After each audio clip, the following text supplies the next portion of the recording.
O evangelho que eu leio é quando a gente não se enche de Cristo.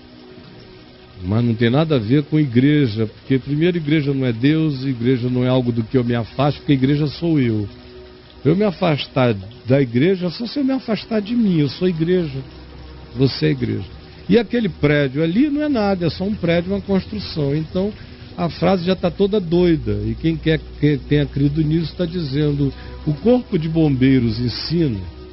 Quer ver, troca a igreja por corpo de bombeiros. Isso, se você sair do corpo de bombeiros, você vai pegar fogo. Isso, você vai pegar fogo, isso. Você só fica bem, você só não fica em chamas, se você estiver dentro do prédio do corpo de bombeiro, 4 vezes por semana. Isso. Aí o fogo não te pega. Exatamente. Aí eles creem nisso. Isso. Algum de vocês vai para o corpo de bombeiro? Se o corpo de bombeiro lançar a campanha, frequente-nos e não incendeie, vocês vão frequentar o corpo de bombeiro? Isso. Pelo amor de Deus, rapaz, deixem de ser patéticos. Aí bota foto de pessoas carbonizadas. Não faça nem a pergunta, que é para você se poupar. A gente leva os torrõezinhos humanos lá como demonstração. Foto, você morre de Quem medo. não frequenta o corpo de bombeiro fica assim. Oh, Deus, carbonizado. Salva-me, Senhor. Então o que o corpo de bombeiro ensina? Então, o que o corpo de bombeiros ensina? O corpo de bombeiro ensina, Caio.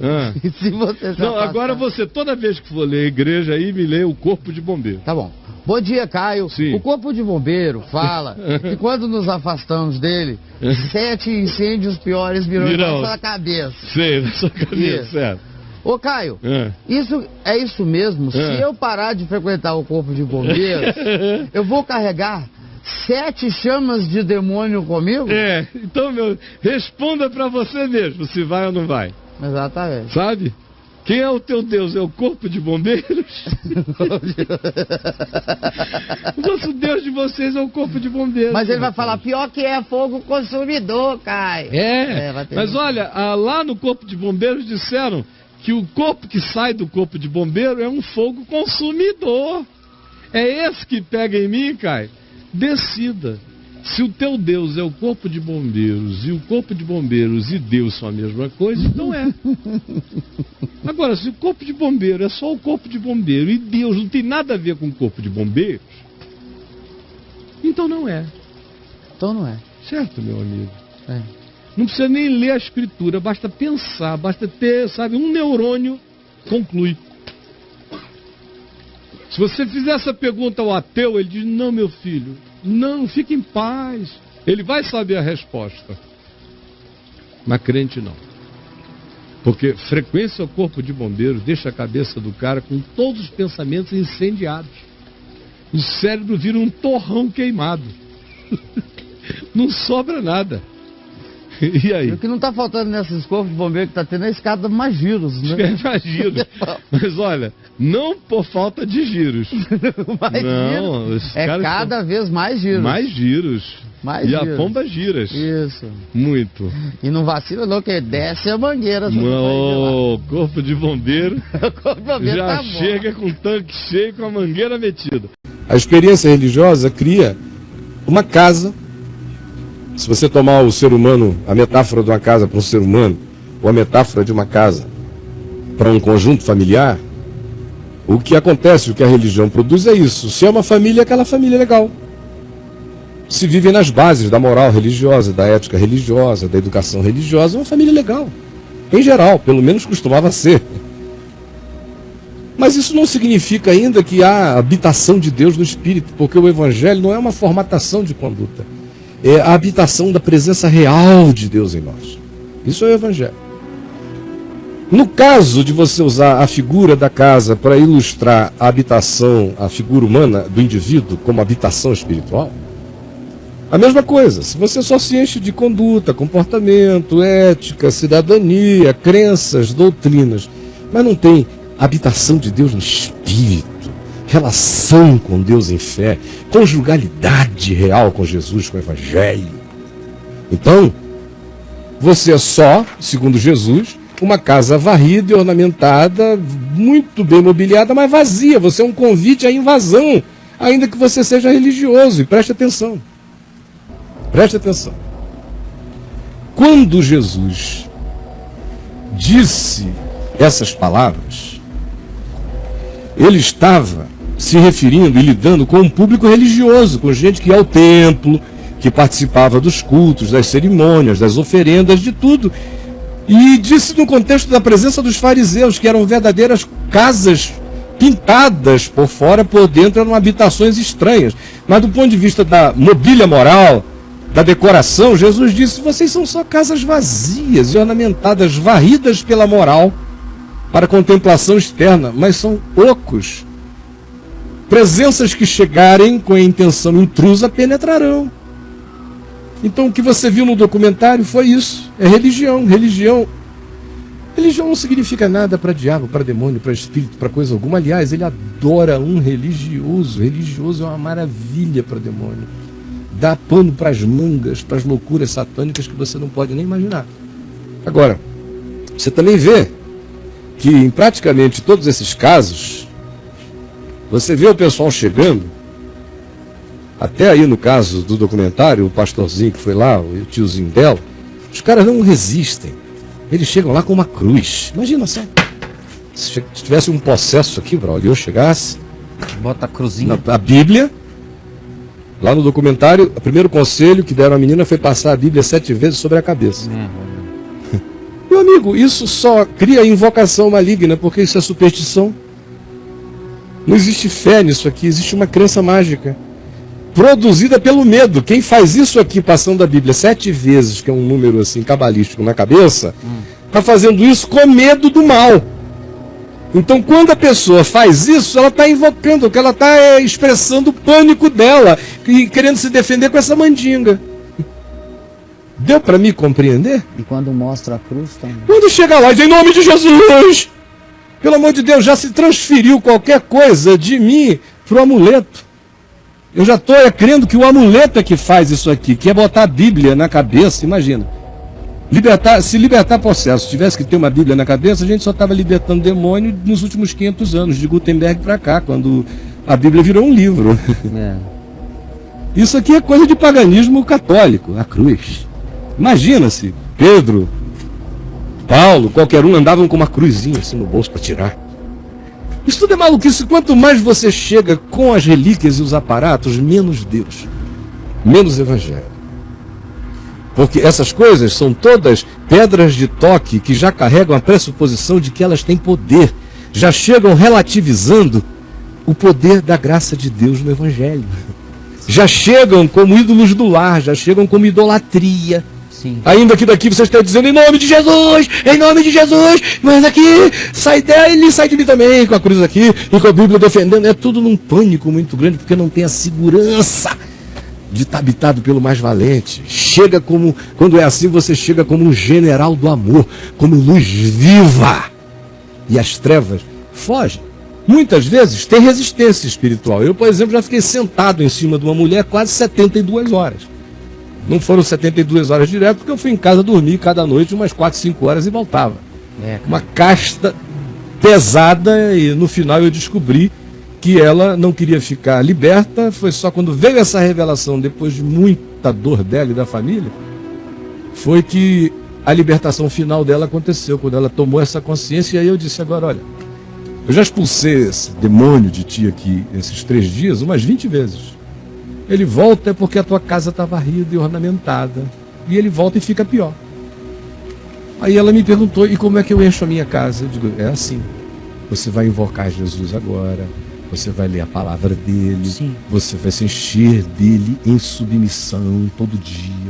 Você vai andar só com ele, mais nada e mais ninguém.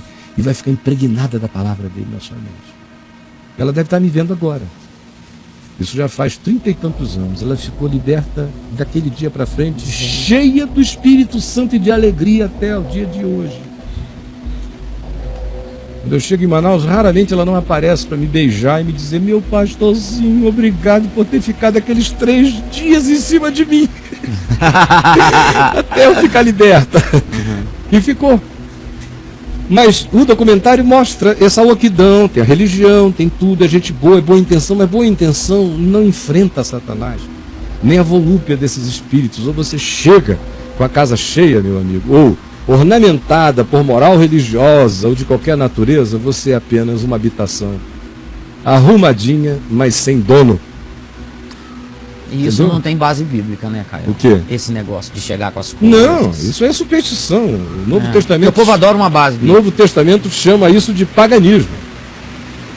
Tudo isso que se faz por aí, o Novo Testamento chama de paganismo. No Salmo 14, se diz o seguinte: diz o insensato no seu coração, não há Deus. Corrompem-se e praticam abominação, já não há quem faça o bem. Do céu olha o Senhor para os filhos dos homens, para ver se há quem entenda, quem compreenda o caminho simples do amor e da vida. Se há alguém que espontaneamente busque a Deus por Deus, não por barganha. Mas todos se extraviaram e juntamente se corromperam. Não há, portanto, quem faça o bem. Não. Até o que fazem de bem fazem com as máculas crescentes de uma corrupção invasiva. Não há quem faça o bem, não há nenhum sequer. Acaso não entendem todos os obreiros da iniquidade que devoram o meu povo como quem come pão, que não invocam o Senhor? Preste atenção nisto. E aqui, o salmo inteiro, mas aqui fica bem claro que o ateu, aquele que diz no seu coração não há Deus, no contexto antecedente, não é o ateu da sua concepção de ateu contemporâneo. É o ateu do contexto do judaísmo. É o ateu sacerdote, é o ateu do templo, é o ateu religioso. É o ateu cheio de ritos. É o ateu com todos os toques da religião presente nele, mas sem Deus no coração. Por isso é que a prática deles é uma abominação. Eles vendem o cenário de que eles são gente do bem nas exterioridades, mas a interioridade está tomada de corrupção. E eles acham que é possível, diz o verso 4, invocarem o nome de Deus vivendo do modo como vivem. É isso que o verso 4 está dizendo. Portanto, não é uma fala para nenhum ateu filosófico, ateu psicológico, ateu traumateutizado, não. Esse aqui é o ateu. O verdadeiro ateu, que é aquele que veste a túnica sacerdotal, que se aparata de representante de Deus, de simbolização do divino, ou como preferem, do sagrado, expressão do sagrado no mundo, ou homem de Deus entre nós, depende do grupo, varia do sofisticado expressão do sagrado para o ungido do Senhor, mas é tudo a mesma coisa. Esses são os grandes ateus, os que falam o nome de Deus o dia inteiro, são os representantes das gestões dos interesses de Deus na terra. Vê se pode a maluquice. Ou não há Deus, ou Deus a quem eles chamam de Deus, se alguém encontrar por aí, tem que encher de cacete e acabar com ele, porque é um ídolo safado. Não é Deus. Para conviver com isso aqui não é Deus. Só pode ser demônio, de uma casta horrível. Mas a pergunta aos ateus da religião que o Salmo 14 levanta, a esses insensatos das abominações, é esta: acaso não entendem todos os obreiros da iniquidade? Obreiros da iniquidade. As obras estão disfarçadas de religiosidade, mas a sua essência é iníqua. São os obreiros da iniquidade que devoram o meu povo, se alimentam do meu povo, como se o meu povo fosse pão, se servem deles, tragam o meu povo. Será que eles não entendem que os que assim procedem não invocam ao Senhor? Eles sabem que não é comigo que estão falando, que eu não tenho parte do que fazem. mas eles invocam o meu nome para o povo, a fim de abusar do povo, o que torna cada um deles os ateus supremos, os cardeais do ateísmo.